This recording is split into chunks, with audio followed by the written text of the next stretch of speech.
অক্ষয় তৃতীয়া উপলক্ষে রাজধানী আগরতলা রামনগরের শেষ প্রান্তে রাম ঠাকুর আশ্রমে পুজোর আয়োজন করা হয়। উপস্থিত ছিলেন আগরতলা পৌর নিগমের মেয়র দীপক মজুমদার। পরবর্তীতে সাংবাদিকদের মুখোমুখি হয়ে তিনি ওনার পক্ষ থেকে অক্ষয় তৃতীয়া উপলক্ষে গোটা রাজ্যবাসীকে শুভেচ্ছা, অভিনন্দন ও ভালোবাসা জ্ঞাপন করেন। তার পাশাপাশি উনি বলেন, শুভ অক্ষয় তৃতীয়া উপলক্ষে এই রাম ঠাকুর সেবা মন্দিরে 3 দিন ব্যাপী বাৎসরিক প্রতিষ্ঠা দিবস উপলক্ষে নাম কীর্তনের আয়োজন করা হয়, যেখানে রাজ্যের বিভিন্ন প্রান্ত থেকে প্রচুর পরিমাণে ভক্তবৃন্দরা উপস্থিত থাকবেন।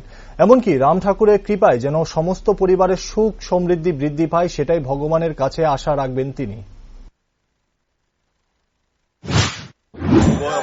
উপলক্ষে আমি শহরবাসী সহ রাজ্যবাসীকে অনেক অনেক শুভেচ্ছা জানাই। প্রতি বছরই রাম ঠাকুর সেবা মন্দির রামনগর 4 নম্বর প্রান্তে সেবা মন্দিরে 3 দিনব্যাপী বাৎসরিক প্রতিষ্ঠা দিবস অনুষ্ঠান শুরু হয়েছে। আজকে অক্ষয় তৃতীয়া দিনরাত নাম কীর্তন চলবে এবং প্রচুর সংখ্যক দর্শনার্থী পুণ্যার্থী এসছেন।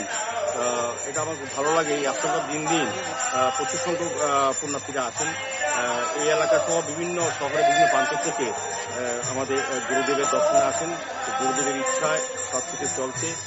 আমি আজকে এই পবিত্র দিনে রাম ঠাকুরের কৃপা যাতে সমস্ত পরিবারের সুখ সমৃদ্ধি বৃদ্ধি পায় এবং শুভ অক্ষয় তৃতীয়া আবারও সকলকে আমার শুভেচ্ছা দিচ্ছি।